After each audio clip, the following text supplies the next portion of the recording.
Hello and welcome to the next episode of the Food Fight Show. My name is Nathan Harvey. I'm your host for today, along with my co-host Nell Shamrell. We'll say hi to Nell in just a second. I'm coming to you live today from my beautiful home office in Annapolis, Maryland, where it is hot and muggy today because that's what happens in the Mid-Atlantic in the summertime. Nell, how's it going with you? Hey, going all right. Coming to you live from my home office in Seattle, Washington, where it is hot for Seattle. We've had 90-degree days the past 2 days, which I know many of you in the Midwest or the Atlantic will probably scoff at me, but keep in mind, most Seattle homes and apartments do not have air conditioning. So I have been literally taking ice packs and putting them around my body when I'm trying to get to sleep, just to cool down enough to sleep. So it's good to be back here on Food Fight. I know it's been a while since I've been on the show. There's been some big things happening with Habitat, and I am thrilled to be back. Speaking of, I think first, maybe this is the first time. It's certainly the first time I'm going to say it publicly. Congratulations, you were recently promoted to a principal engineer at Chef. Thank you so much. It's an immense honor, and I hope I can live up to the faith that Chef has shown in me and has placed in me. So thank you very much. I really appreciate that. Yeah, no doubt you will. No doubt you will. Speaking of, you said you've been very busy with Habitat. What's been going on there lately? So I became the Habitat Core Plans lead a little bit before ChefConf, and if you core plans, I call it my 500-headed Hydra, though it's 600 some odd as of last count a few days ago. Basically, these are Habitat packages that are ready and available for anyone to use. We package a lot of common software from Apache to Nginx, to WordPress, to almost anything that you can think of. That's not a challenge, by the way, but to almost anything that you can think of. And we make it very easy for someone to pull that dependency into their Habitat plan by just saying, hey, I want to depend on Nginx in the core origin on Habitat Builder. All I need to do put in my plan is depends on core Nginx, etc. So that has been a very big job. We recently did a massive refresh of all the plans. So Habitat has some base plans, and what a base plan is that's basically a plan that's required to build almost every other aspect of Habitat. So the thing about Habitat is when you rebuild one plan, it also rebuilds all the dependencies on that plan and all the dependencies of those dependencies. So if you rebuild, say, glibc, on Habitat Builder, we have to rebuild every single core plan that depends on glibc, which almost everyone does, and every single plan that depends on dependencies of that plan. So it's quite the yak shape, I guess you could say it's an army or armada of yaks. I think I like that because they swim. But that's what I've been up to. It's been great to interact with the community so much in their work on Habitat core plans. If you want to get involved, check us out. Oh, that's really awesome. And I know you did earlier this week some internal almost like an internal webinar about core plans, and I thought that was really informative, and hopefully we can turn that around into something that's a little bit more public in the I hope so. Yeah. The conclusion my team and I came to, we made a team charter, and we were trying to figure out, all right, are we this little lonely island on the Habitat team and Chef? And the answer is no. It turns out every single aspect of Habitat, every user of Habitat depends on our work, and Chef Automate is now packaged with Habitat. Every single aspect of Chef Automate depends on our work. So I don't know if we were quite ready to settle that weight on our shoulders, but we're glad we're aware of it now, and I think it shows the value in what we do. Oh, that's pretty cool. Hey, so I myself have been pretty busy lately. Actually, I'm happy to say that July was a pretty quiet month for me. I mostly stayed home. Although it is now August, so I'm back on the road and doing a bunch of great things. Last week I was out at OliCon, which is the observability conference, and that was really cool to watch kind of a burgeoning community around this idea of observability come together and share ideas and practices with one another. Next week I'll be out at Redeploy, which is a conference, brand new conference this year also. It's happening in San Francisco Thursday and Friday. I believe it's Thursday and Friday. Pretty certain it's Thursday and Friday. But it's all about resilient engineering and building resilient systems, both the systems that we build and manage and put into things like clouds and data centers, but also human systems. How do we build more resiliency into the things that we're doing? Other cool things that are coming up in the chef area and sort of out in the world. We have the Sensu. We'll be at the Sensu Summit, which is on August 22nd and 23rd out in Portland. I'll be down in Sydney for the Devops Talks conference. That's August 27th, 28th, and 29th. And then, of course, we have our community summits coming up very soon. So this year we're doing 2 community summits, one in Seattle and one in London. Both of these community summits really are for anyone that's involved in the chef community, whether you're looking at automating infrastructure with Chef, compliance automation with Inspec, application automation with Habitat. All of that is happening. So Seattle is October 2nd and 3rd. The real focus in the Seattle summit is on the people that are out there doing development work with Chef, with Inspec, with Habitat, with Chef Automate, and so forth, and contributing to our open source projects. So those 2 days, first day will be open space discussions. We'll get together and figure out what we should talk about, and we'll go deep into those topics. The next day is a hack day with lots of hacking, building out projects, doing demos, and so forth. So that's going to be super fun. Again, that's October 2nd and 3rd in Seattle. And then 2 weeks later in London, October 16th and 17th, we have our next community summit. This one purposefully has kind of a broader audience and a broader appeal than just developers, I would say.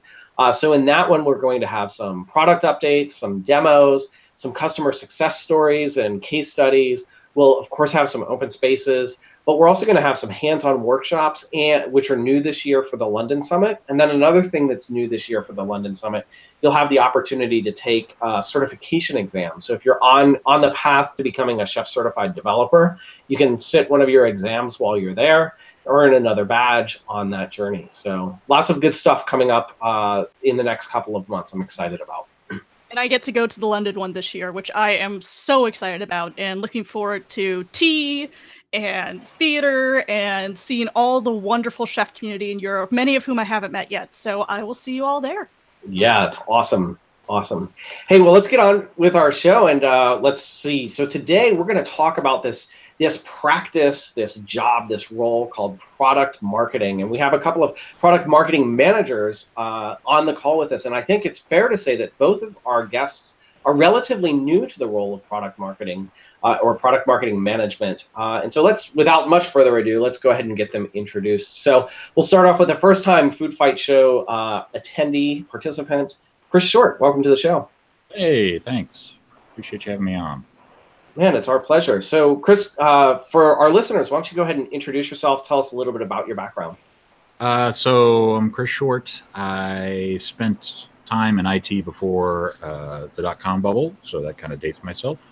After the dot-com bubble burst, joined the Air Force for a few years, did some stuff, some cool things, got hurt, separated in 2010, been working in sysadmin DevOps since then. And just recently in late June, I transitioned over to Principal Product Marketing Manager at Ansible. Awesome. Well, we're really excited to have you on the show. Ansible is a fun tool that's out there in the same space that Chef lives, but that doesn't mean, maybe we are competitors, but we also love each other. And you and I get to hang out at conferences from time to time, which is always good. I love you, Nathan. That's all that matters. Thanks, Chris. Yeah, I tell people often when they say, oh, you know someone who works at Ansible or Puppet, and they say, isn't that counterproductive? And I tell them, I don't have a quota. My concern is that you use the best tool that's available for you. And if that best tool is Chef, fantastic. If it's Ansible, fantastic. Let's just get you successful. Yeah, that's awesome. Yeah. It is unfortunate. Like, everybody loves a good fight. And in fact, we call this the Food Fight show, but we're usually pretty congenial and pretty happy and peaceful on this show. So anyhow, on to our next panelist, Julian Dunn. Welcome back to the show. Thank you very much, Nathan. And Nell, it's good to be back. How are things going with you? Things are very good. Things are extremely busy.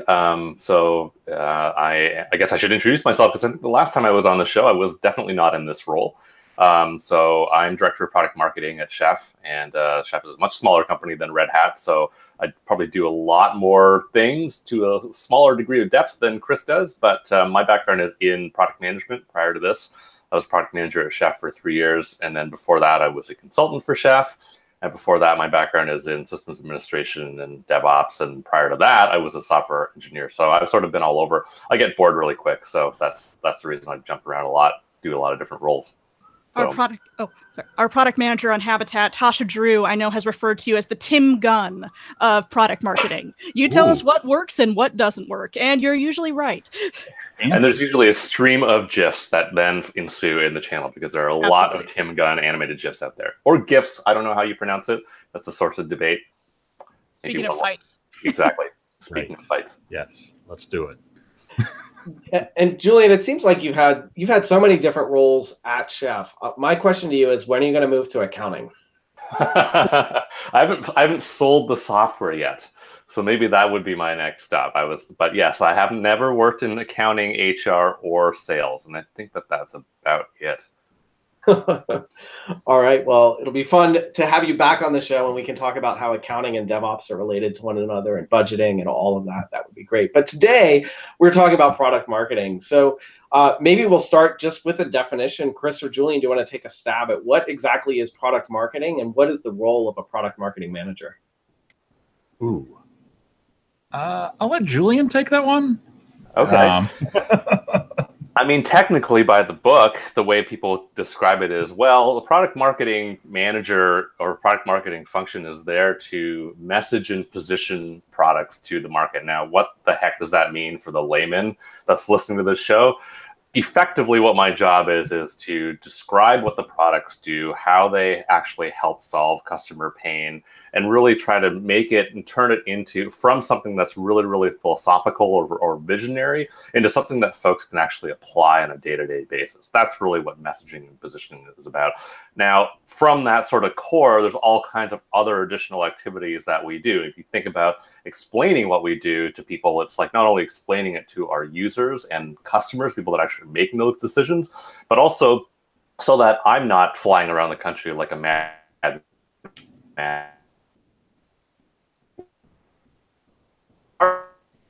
Go about doing this, right?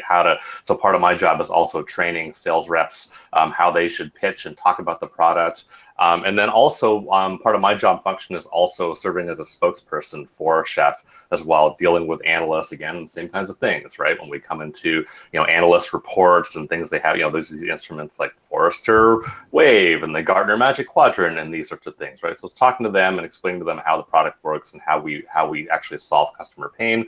And then also reporters and press, and those are typically more around specific events that we generate, like ChefConf, where a lot of reporters are going to descend on an event and want to ask a lot of questions about our product announcements, but also just generally during the year when we have big milestones around new product announcements, like earlier in the year when we did Inspect 2. So reporters are going to be like, well, what's the difference between Inspect 2 and Inspect 1? And so a lot of it is actually solving customer problems that they actually have out there and what customers are interested in those sorts of products. So it's a lot of different things, but that's really what messaging and positioning for the layman rolls out to. Love to hear from you, Chris, how that overlaps with what you do. Yeah, it's very, very similar. But the difference, I guess, between Chef and Red Hat would be that, I'm not necessarily going to talk to the press directly, right? Like I will inform PR and then PR will, gate that conversation back and forth. Same with analysts, right? Like I'll have an analyst relations person manage that relationship, but then bring me in when needed kind of thing. So that's kind of nice. That's two things or two groups of people I don't necessarily have to talk to. No offense to journalists or press or analysts, but I'm not the best at talking to those types of people. I need to put my foot in my mouth at times. So the definition of like messaging, positioning, and all this other stuff, I think might be something worth diving into. And that's, especially when it comes to tools like Chef and Ansible, right? There's things that it does and things that it doesn't do. And making that very clear and concise is important, I think, in this role, because if you're not doing that, you're potentially misleading people. And, we're creating content for the market. Yes, the people using it, the people evaluating it, people that, sign checks to buy it. But we're also creating it for, our internal sales teams. And no offense to salespeople. See how many people I can offend on one podcast. No offense to salespeople. They tend to sell very enthusiastically. So the messaging that they use to do that has to be very concise. And when they need more depth that's when we can pull out other pieces. But to get the initial foot in the door, the last thing we want to do is, have our sales folks selling features that don't exist, because that doesn't make anybody anything as far as happiness or money or, in general, fuzzy clouds and rainbows. Yeah, it reminds me, a company I used to work at, one of our salespeople sold an OpenStack cluster, which is fine, we do those. But then they sold it as something that had to be HIPAA compliant, which you can do with OpenStack, but we were not ready to do that at that point. So I so wish we had had a marketing manager or someone to tell them, no, don't sell that beforehand.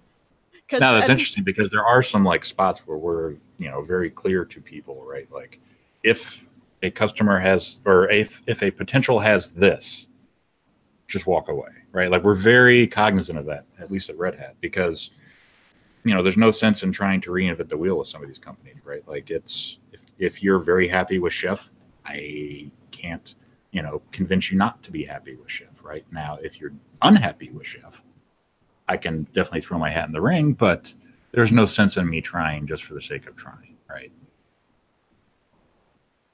Yeah, for sure. Hey, just if you're tuning in live, I want to just remind you that you can ask questions of our panelists as well in the Slack channel. That's at community-slack.chef.io. Look for the Food Fight Show channel within that Slack team.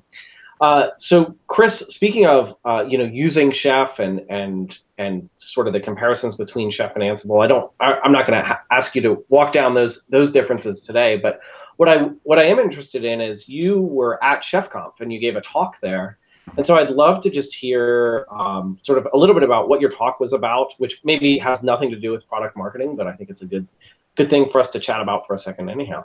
Wow, you're really testing my memory on a Friday, Nathan. What the hell talk did I do? It had to do with not being war.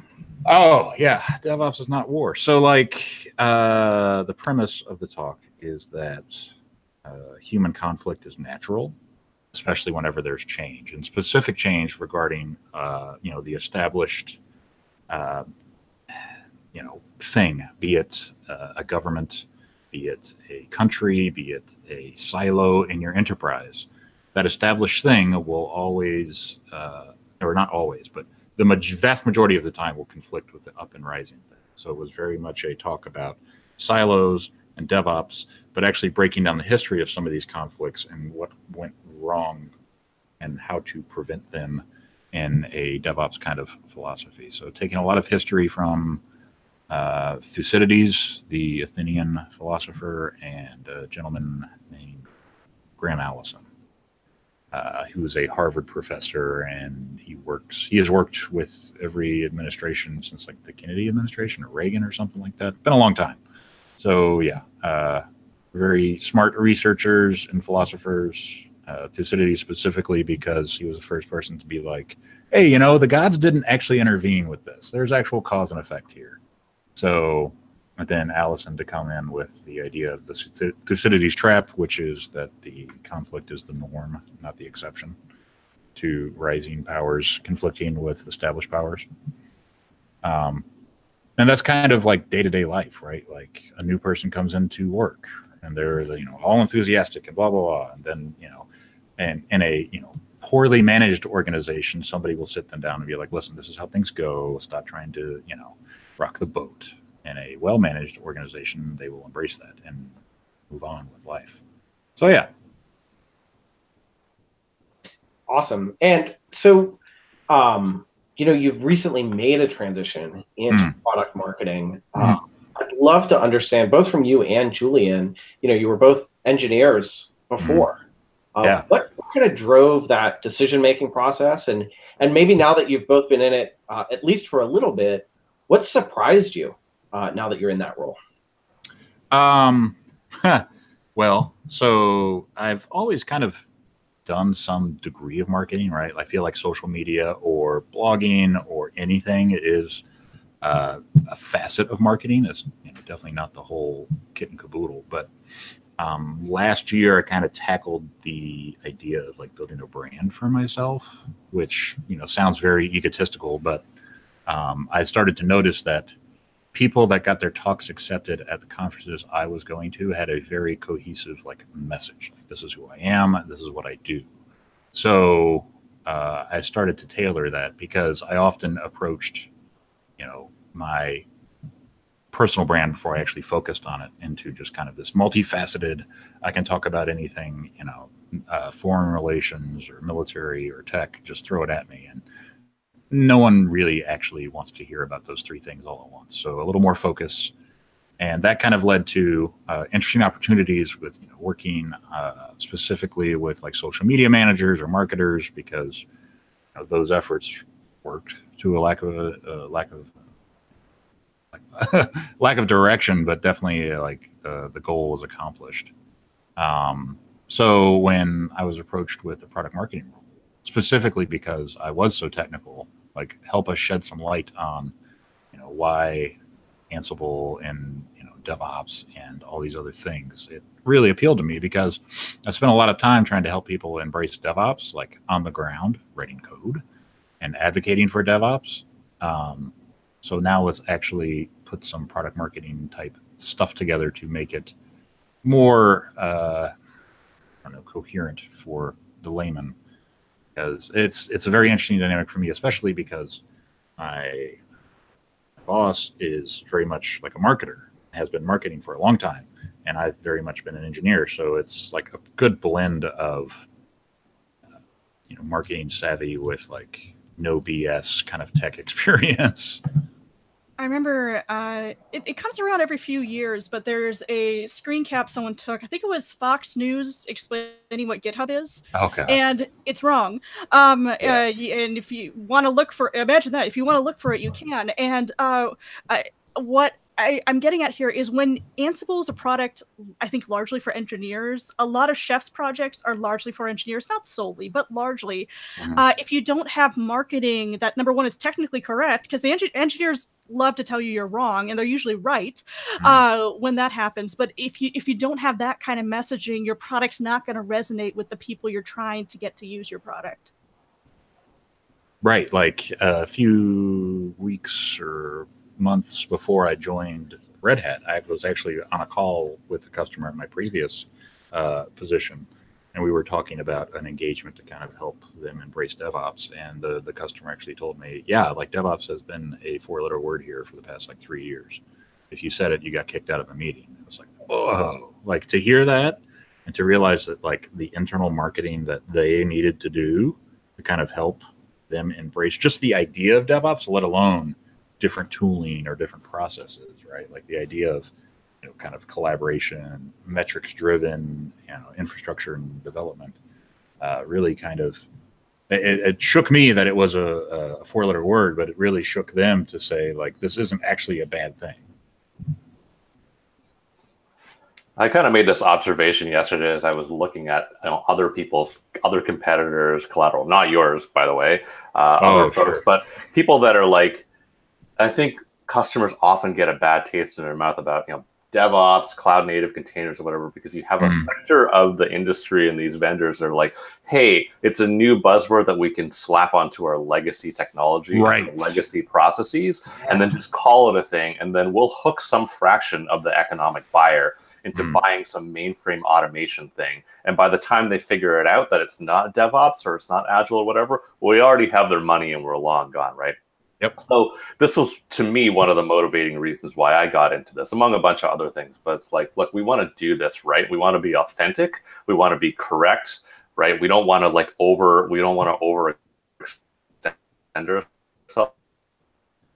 Or marketing people, particularly product marketing people in this sector that have a technical background that can at least understand and talk to the tech and be able to explain it to folks, right? Because what you don't want is and by the way, I think you had some questions, Nathan and Nell, around like, what are the other types of marketing? There are people that do other types of marketing, field marketing, there's brand people and things like that. And if you try to just drop those people into this kind of a role, then it comes out totally wrong, because what they're focused on is not the necessarily the right things, right? They're going to be focused on like fonts and colors and planning events and all this stuff. But there's no focus or direction around like what's the actual user journey and the problem that's being solved here, right? So that's one of the reasons why I got into it. And I wrote a blog post about this when I first joined, because I had a lot of people asking me, why did you decide to make this transition? Like, isn't marketing, again, just full of people that decide whether or not this aerial is going to be 32 or 36 point? I'm like, it's not about that at all. I was actually early in my career.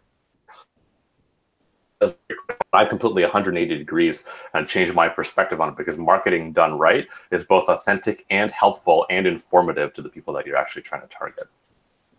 I remember, so I get a lot of vendor emails. I don't respond to unsolicited vendor emails. Sorry, any of you who might be listening, but I can't, and I don't. And there was one vendor, I won't say who they were, but they kept repeatedly emailing me. And then finally, after I didn't respond for the 5th or 6th time, they said, all right, if you can't help me, I want you to put me in contact with the person at Chef who's in charge of DevOps. And in charge of DevOps, and they didn't see the humor in it. But that's a classic example, I think, of slapping a buzzword onto something without really understanding what it is. Mm-hmm. Yeah, and that's exactly what I'm trying to prevent, especially not just at Red Hat, but just across the globe, right? Like, somebody reached out to me yesterday, and we were talking about, like, what is DevOps, and if somebody says this, is that a red flag or not? And if they if they tried to sell you something and said it's DevOps, I told them that, yeah, that was a huge red flag. And he was like, oh, well, that's like every company I've been talking to lately. I was like, yeah, exactly. Unless they have like some consulting gig along with their tool, they are selling you snake oil. And I've helped people migrate away from that kind of mentality often, but it's still out there, which is a problem. Yeah, and I think it's fair to point out that the folks that are doing that aren't doing it out of any malicious intent, right? They're just uninformed, and likely they're being given goals and objectives that make that the right path for them to take. And like one of the downsides of spam is, like, it doesn't go away ever, and part of the reason is it still works, right? Yeah. And there are people that have these incentives that, of course, they're just going to email everyone that they can with these phrases and these keywords that hopefully will elicit a response. And even if it gets up a response from, a percentage or even less of the people that they blast, they can still measure real success out of that. And so I think, I really appreciate both Chris and Julian, what you've said about bringing that authenticity to this role and helping others across both, not just within the marketing departments, but others across the entire industry or within your own company, just to have more of that authenticity. And it's as much of it as anything else, it's an educational role, I would think. Yeah, and I would suspect that Chris and I probably have a unique perspective because we have been practitioners in the past. So having been marketed to in this industry, we kind of know, like, what sets off my spidey sense radar about this is terrible versus, like, what is the thing that I would actually click on or email that I would read, right? And so now we're on the other side, and we're flipping this around to things that, that we would actually try to write things and position things that we would actually, as consumers, actually want to read. And sometimes that, that's why I think good product marketing is almost like a good product manager, where you need to have some domain expertise or at least good empathy towards the people that you're actually talking to, right? Because you can't just go and create, I get these emails too, right? These people, there are very sneaky email techniques that are out there now, right? Where I don't know if you've seen this, techniques like, hey, per my previous email, blah, blah, blah, this kind of thing, when they hadn't sent you an email, or they'll change the subject line to, like, something when they have never emailed you in the past, or trying to, like, again, get you to click on it and this kind of thing. Like, that's the stuff that we definitely just want to stay away from, right? Not only is it Weasley, it's just not authentic. Talk about physical marketing. Comcast tries to send me something that looks like an official document now, and it's just an ad in a white envelope. And if it wasn't for the fact that the USPS put commercial mail on the top right-hand corner, it would look like it was like, we want to stay away from just dirty and underhanded tactics like that. We want to be authentic. We want to be solution-oriented, right? We don't want to start with, hey, the way I describe it is like sort of your traditional, like, watch salesman type of, hey, look at all the goods I have. Do you want a Rolex? Do you want a Timex? Do you want a Swatch? Like, that's not how we talk about and sell products today. People expect solutions, and they want you to understand what their problems are to start with, right? So the way I approach marketing is to start with, all right, so what are before we even get to talk about the tech, right? Before we even get to talk about the company, I understand what pain you have, and here's my hypotheses about what the pain is, right? And that's what you lead with, and what are the solutions. And then let's talk about, all right, so how does our technology help with that? And then why does Chef have a credibility as a company, right? And those are all things that you kind of leave to the end. So when you talk about, there's this great book out there about sales called The Challenger Sale, and that's basically what the approach is, right? Don't write decks that start with, here's what is, and all let's let's start with, do we bring some insights to the customer about what other people are seeing out there, right? What pain that they're understanding that what pain they're trying to solve, right? And then actually walking to how the products actually solve for that pain. So I think what I heard from both of you is it's difficult to trick people into DevOps. Yes. Yeah, you're not going to trick anyone into the DevOps. You're going to, and we don't. To be honest with you, Ansible doesn't have a lot of messaging around DevOps like some of our competitors do. If you go to Puppet's website, I mean, they have tons of stuff about DevOps, and that's not necessarily saying that like we need to create that stuff, but it's helpful to have context for everything, and coming from generating the content, also coming from I'm searching for content. From both sides. So, a perfect example was somebody was working on like email campaigns for people that like have downloaded our software, but not necessarily installed their license. And I was like, that sounds kind of creepy. So you need to be very careful about the messaging, right? Like, don't be like, hey, I see you downloaded this thing and you haven't actually like installed the license yet. Are you interested in a trial or not? Like, that's creepy. Like, just be careful. And, the person hadn't thought about that. They're like, oh, yeah, the automation just told me that they hadn't done this. So I figured we'd target them. And it's like, ooh, like that word, target, use that sparingly. But it's, it's funny because I spent all week in Denver doing like marketing training because obviously I need it. But they talk about product and market and they never talk about humans. And I think that's important to realize that you're still like, just like in DevOps, you're still working with humans. Humans have feelings, embrace them and make them feel welcome, not like a number or a sale or a quote market. It's something I've noticed. I've heard this said before, and it's going to sound more sinister than I mean it, but the best way to manipulate someone is to give them what they want when they don't expect it. And I don't mean like, sadistic manipulation, but I found with a lot of companies where the message of Chef or the message of Ansible really resonates are when we acknowledge the pain they're feeling. They're deploying their software is painful, and having someone understand that, particularly some product marketing manager who's technical, understand why they're feeling that way, and then telling them it doesn't have to be this hard, and then delivering on that promise of it doesn't have to be this hard. I mean, I can't think of a better way to create a trusted relationship. Oh yeah, like when when I'm writing stuff and talking to people, I'm very much like, keep in mind I've done this before, so feel free not to like put that non-tech user wrapper in your language. Like I can handle that for you. Just speak to me. Tell me your challenges. Yeah. Yeah, I think you've both mentioned also how your previous experience as a practitioner is a benefit. Do you think that to be a successful product marketing manager, you have to have had that experience as an engineer or as a practitioner of some of the things that you're marketing? I don't think so, Nathan. I mean, it's the same thing as goes for product management, right? I mean, I don't think I actually think both product management and product marketing, there's a dearth of people out there. You see companies are all hungry to hire a lot of folks, but they don't give people that have the potential the chance because they're like, well, you don't have domain expertise in whatever. If you're a product manager for thermostats or something, they're like, oh, you don't have domain expertise in thermostats, right? But it's like, they're not looking for, I think hiring managers often aren't looking for the transferable skills. And quite frankly, if you have a level of curiosity, and that curiosity stemming from you figuring out how to empathize with your customers and then how to talk to them in the language that resonates with them, that they understand. If you have that curiosity, I think you can be very, very successful, right? So product people and product marketing people, I think, can come from all walks of life. Customer success, we've had product people that have come from product marketing and vice versa. You had good product marketing people that have come from field marketing or events or this kind of a thing, right? But again, it's that curiosity and the willingness to kind of sit with the customer and really understand what they're talking about, right? Because at the end of the day, for example, I'll give you a concrete example.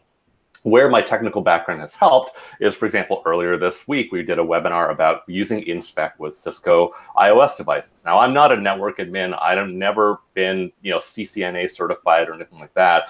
But having a technical background lets me know, okay, where I go to find the information so that I can use the right examples and the right words so that it connects something that a network admin would actually care about. Because when you're saying what InSpec does is, for example, blah, blah, blah, I can be like Cisco Discovery Protocol because they actually understand that, right? Or like, why would you want to keep your link down when there's nothing plugged into it, but so that somebody can't like plug in an Ethernet cable and like, jack into your network and start poking around, right? But these are all things I was able to discover, even though I'm not a network admin. Now, these are all terminologies. These are all things that you didn't necessarily need to have that technical background to figure out. Maybe me having that technical background was an accelerant, but somebody that's oriented in that right way, that even wasn't an engineer, could, with some time and some experience, train themselves to figure out how to use the right terminology for that particular domain.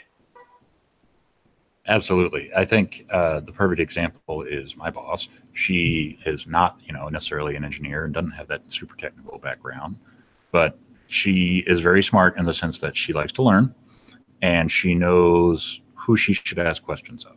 So prior to, my arrival, I'm pretty sure she would sit down with a lot of the product managers routinely and just say, okay, this feature does what? Okay, great. Why is that a good thing? What kind of person did we make this feature for? And like that, like those questions are indefinitely enlightening, because as you ask them and get answers to them, you just start building more and more knowledge. And you can always reference back to, your notes or some of the dark caves, corners of your mind, and find, oh yeah, because we did this release and that release, now it is all coming together. You could get very smart technically without ever touching any of these products. Yep. And I would also say, to add on to that, I think it's important to have that good relationship with product and engineering, because not only is it like, I think a lot of engineers think, oh, well, marketing is something we slap on the end. It's like after we've built the feature, we slap it on and we market it up, right? Like putting lipstick on a pig. But the best way to actually make sure your product is successful is for product and engineering to work. You're talking about, those would be things that you're asking at the beginning of the process or as part of the product development process, right? And for the engineer to be like, I hadn't really thought about that. Maybe we should be building this feature in a different way, or maybe we should be doing a little bit more customer research to make sure we're actually right, that there actually are people out there that are going to use it in this way, right? So in the best relationships, it's like back and forth, and these sorts of conversations happen all throughout the product development lifecycle and not just at the end.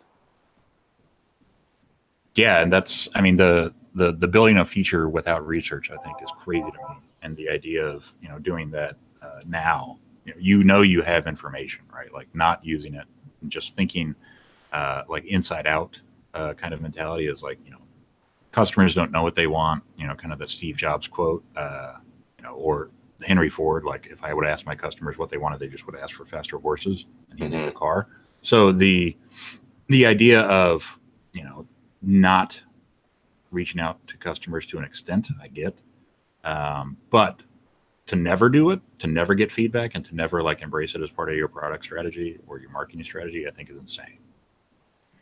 It sounds like a big role of product marketing is ensuring that whatever we're making is delivering real value.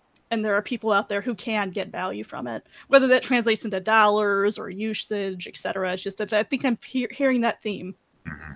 Yeah, exactly. At the end of the day, we usually, in 2018, in terms of agile product development, we usually put the PM on the hook for that, but they have a lot of help. In the past, I think product marketing, the way it was done 20 years ago, was you had inbound and outbound, and product marketing just collected requirements. It was like the proverbial Bobs or whatever from Office Space. I collect requirements from the customers and deliver them to engineering. And then what you got at the back was a dog's breakfast, because product management and engineering never talked to customers. And we're kind of beyond that now, which means that product and product marketing are much closer together, and it's much more of a dynamic and an agile relationship, right? So the idea is to minimize the feedback loop so that you're not going off and building things for a year and then putting it in front of customers that, hey, maybe it's innovative, but the customer doesn't understand what the heck it is or how they can use it, and so things will fail, right? A perfect example of this was back in the 90s, Philips had like an interactive CD system where you could play all these games and do all this. I remember that. CDI or whatever, right? Yeah. Technological innovation way ahead of its time, right? But from a perspective of what we call value innovation in marketing, complete flop, right? Because again, it's like too complicated, too many bells and whistles. What is the use case? What is the pain that the customer is actually trying to solve? And without any of that research or understanding, where the customer's like, why would I pay what was $800, right? An astronomical sum in those days for something that I don't see how it's vastly different, how it's really going to benefit me, and how I'm currently consuming, my media or my encyclopedia or whatever. Why is this better than my Encyclopedia Britannica, right? So that product was a total flop in the market. So the objective of doing this right is to avoid really, really costly mistakes like that for companies, right? That one particularly because it's hardware, and software it's a little bit cheaper, but still you don't want to waste money, right? We have a fixed amount of resources and capital, and we'll deploy it to things that actually make sense for the customer. Absolutely. And I think the DevOpsification of product marketing is very much a good thing, in my opinion. And, I know that like that circle, the Venn diagram of DevOps and marketing is probably like, just barely touching, and Julian and I probably sit somewhere in the middle there. But another good example this morning, right? Like I had come back from training, we had a little touch base kind of thing. And I was like, listen, we've got a lot of work in progress right now. And that's not good. We need to close some of these loops, and then we can start tackling these other things, because something like we had 3 or 4 different like big product marketing like pieces of collateral that were just like almost done, and we were starting up 2 or 3 more, and it's like, no, we really need to spend our time making sure these are closed and figuring out why they're not, as opposed to spinning up new things. I've heard curiosity, collaboration, tightening feedback loops, minimizing work in progress. This all sounds like DevOps and DevOps practices to me, as much as it does product marketing. So are there other things that you think that that sort of DevOps and product marketing are the same thing, or other ways that they relate to one another? Well, I definitely think the product marketing like process that you develop inside your own team is very, very, very like DevOpsy or pre-DevOpsy, right? Like it's the product marketing person writes the thing and then hands it off to somebody else, then hands it off to somebody else, and then hands it off to somebody else. And it's like, no, can we automate any of this? I get you can't like automate proofreading, to an extent, right? Like, but the Red Hat has what they call like the shadow man voice or whatever in their marketing and branding. And like there's certain phrases or way of saying things that, shadow man would never say. So like there's a team of people to do that. And I'm like, oh, that could totally be automated, like, Grammarly or, something like that. But like for a brand, I think could totally be a thing. And it would be awesome to see more of that, automation happening. But it is a very much a, like, working on design work for a PDF, like you can't really automate that. I get it. But I feel like there's a lot of stuff that like there could be new tooling made to kind of help with that. Yeah, I would also add to it that, in terms of PDFs and collateral, what I've encouraged bringing my product management background to the marketing team is like working in smaller batch sizes and running smaller experiments. Instead of trying to plan something, really, really heavyweight up front and then be like, oh, well, it didn't work after you've run, like, for example, we're doing a series of events in the fall. I don't think it's like 10 or 15, or I don't know exactly what, right? In the past, the way companies would have done this is we plan and lock down the agenda from day one, and then we just replicate and do exactly the same things in every city. And then we find out much later from customers how they actually liked it, right? And what I'm encouraging the marketing team now to do is like, let's take the temperature after each one of these events and get the feedback, and then let's tune the ones that are coming up the next week, right? And same thing with collateral. We used to do things like let's go print 2,000 copies of this data sheet or whatever. Right. And it's like, are we even going to use it? Do we know if it's right? What if there's a typo, like this kind of a thing, right? So and if we don't totally know, particularly for new initiatives or new markets, if it's resonating well with the market, are we doing that, right? So let's run off 100, 200 at your local Kinko's. Let's go run the event, right? See how the Salesforce likes to see what the customers are picking up and not, and then tuning it and adjusting it in much smaller batches, right? So this is much more of an agile and lean approach to doing this kind of stuff. And the other thing I would say, Nathan, to your question around like how we bring some DevOps into marketing practices, is just around metrics. Like, how do you measure this stuff, right? And this really clicks into, again, in my view of marketing, how marketing has evolved over the last 20 years. I put one of these in my picks, which is marketing used to, again, be very brand oriented, coming from advertising agencies. And again, it was just a lot about like, again, fonts and color palettes and this kind of stuff, right? But in the last 20 years, we evolved towards what is called revenue marketing, which is basically the idea that marketing is there to create pipeline for sales. And so you can measure marketing's effectiveness in terms of the types of business that sales is closing, right? And the types of leads and the quality of those leads that are being generated for sales, right? So everything in, just like in DevOps, in operations and development, you measure things in order to get better, right? So now we have ways of measuring our marketing activities so that we can improve on them. And smaller batch sizes help you use those metrics and get better very, very quickly. So a subject I wanted to ask you too about, which goes back to the human question. So I've found at conferences, if I'm helping work the booth or something, people tend to be pretty dismissive when they think I'm marketing, but once they learn I'm an engineer, the response is, "Oh, you're actually technical." That, yes, they really do say that. I can talk to you. Have you encountered that since you kind of switched over to this product marketing management role? And how do you counter that attitude out there? So go ahead, Chris. Thank you. I sat down with one of our product managers who I actually knew from, just going to Ansible Fest and being in the Ansible community for a while. We sat down together, and I don't think he realized, like, I wasn't always doing marketing just because he's like, oh, yeah, I got to meet with the new PMM. Even though we knew each other, he's kind of down in the weeds. And, like, when I started asking him questions, he was like, ooh, this is not a what if kind of question. This is a why did we build this specific feature? Who are we trying to help kind of thing? Asking questions like that, like, what about this, bug report, or, that is very telling to people. And like, you can see like they shift back into their engineering mode, like mentally, and then they just start plowing forward. And then it's just them talking, and it's beautiful because all I have to do is write down notes, ask follow-up questions, and go, right? Like it's not very much like, I know that booth duty kind of thing, having manned the CNCF booth at ChefConf. It's very much a, we're having a one-to-one discussion, not a, oh yeah, you're just a marketer, I'm not going to talk to you. Yeah, I've had it more from, again, I think that origins is because marketing is such a bad name of, hey, and look, the tech industry, I think, has been terrible for this, and particularly toxic towards like women and people of color, like especially with the whole booth babe thing that the tech industry used to do in the 2000s, where you just like literally hire people to stand in your booth to look pretty and didn't know anything about anything. It's like, that is the taste that is often in the mouth of people, particularly with journalists and analysts and things like that. I've had people be like, well, I need you to answer some questions about this, but I don't want to talk to anybody in marketing. I'm like, look, I can code, and we can dive as deep as you want into this, right? I can pull up my Visual Studio Code. We can go through the software, and I can explain to you how it works, right? But it's just, they have this assumption about this, right? And again, I think it is just this historical kind of record, and it's just something we need to correct over time. I'll tell you, I got some tricks. Maybe Chris, you can steal some of these tricks too, which is like, because product is in my name, sometimes I don't say that I work in product marketing, right? So you just put product. I work in product. Right.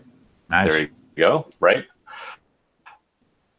When giving talks or things like that, right, leaving titles off agenda items, again, people then don't immediately jump to conclusions about what you do or don't know, and then you're not spending the first 10 minutes gaining trust and credibility with it because they've made some assumption about your title. So these are some tactics that the industry is going to change much slower than we can try to impact it, but those are some of the things that I try to do sometimes.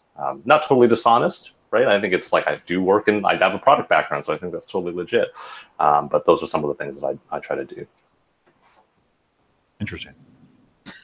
Awesome. Well, I think that leaves us about enough time for our picks. But actually, before we get to the picks, Chris, Julian, I have a really, really important question for you. Is it time that we call it Dev PMM Ops, or no, should it be PMM DevOps? I think we just call it all being human with computers. All right, awesome. Yeah, the neologisms are killing me, man. Well, I had to ask just to make sure that we're all on the same page, which is where we find ourselves, which is great. And we also find ourselves now at time for the picks. And this is the part in our show where we just go around to each of our panelists and ask for suggestions, something that you've been into lately that maybe our listeners would be interested in. Julian, I know you already have picks selected, so thanks for that. We'll let you go first. Sure. So work-related and relevant to this podcast. So I put a couple books in the picks list. One is, when I first started this job, I was like, I'm pretty sure I know what this is, but let me just look around resources. This fellow, Lucas, don't remember his last name, but he wrote a book called Product Marketing Manager, and it's an ebook. It's only like $4 or $5, so definitely recommend checking that out. Very, very quick read, right? So it's good it's good for anybody looking to get into it, but it's good, like, every time an engineer or somebody that doesn't know about this field asks me, what do you actually do? I'm like, just go and read this. It's about 100 pages, right? But it gives you a good sense about what it is that I actually do on a day-to-day basis. I mentioned revenue marketing before, so I wanted to know about the broader space of marketing and how marketing has changed over the last 20 years. So there's a book called The Rise of Revenue Marketing by a woman named Denise or Debbie Kakish. And that's also on Amazon, also a really, really inexpensive book.